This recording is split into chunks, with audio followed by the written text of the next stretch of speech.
Hello student, आज हम बात करेंगे काउंट और काउंट स्टार में डिफरेंस की। अक्सर एक क्वेश्चन 2 मार्क्स में आता है जिसमें आपको एक टेबल दे देते हैं और कहते हैं कि इस टेबल पर अगर हम select count star from table name query अगर अप्लाई करते हैं और सिलेक्ट काउंट कॉलम नेम के साथ अगर हम फ्रॉम टेबल क्वेरी अप्लाई करते हैं तो दोनों का रिजल्ट डिफरेंट आता है। मतलब काउंट स्टार के केस में मान लीजिए आउटपुट आ रहा है 5 मीन्स 5 रोज आर देयर, लेकिन काउंट और कॉलम नेम देने के बाद अगर हम फ्रॉम टेबल नेम कर रहे हैं तो मान लीजिए आंसर आ रहा है 3 और 4।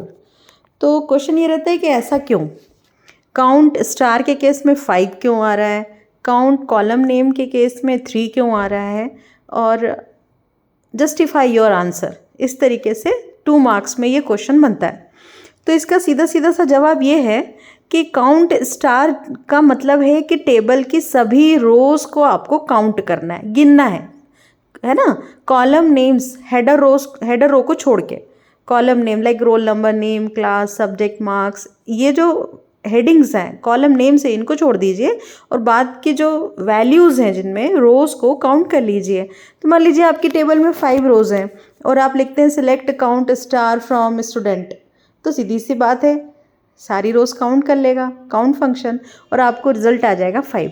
लेकिन मान लीजिए मैंने लिखा सिलेक्ट काउंट और ब्रैकेट में लिख दिया एड्रेस, है ना, या फिर मार्क्स या कॉन्टेक्ट, कुछ भी कोई ऐसे कॉलम का नाम मैंने लिख दिया स्टार की जगह और फ्रॉम टेबल नेम कर दिया।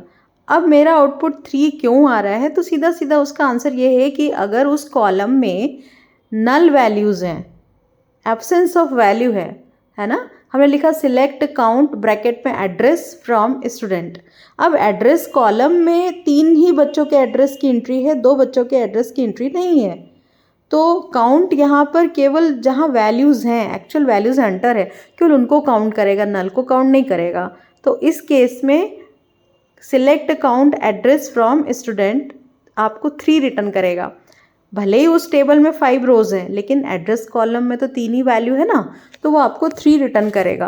तो हमारा जस्टिफिकेशन ये होगा कि भाई जो काउंट फंक्शन है कॉलम नेम के साथ वो नल वैल्यूज़ को काउंट नहीं करता है, उनको इग्नोर करता है, लेकिन काउंट स्टार टेबल की सारी रोज़ को काउंट करता है, भले ही किसी कॉलम में नल वैल्यू हो या ना हो।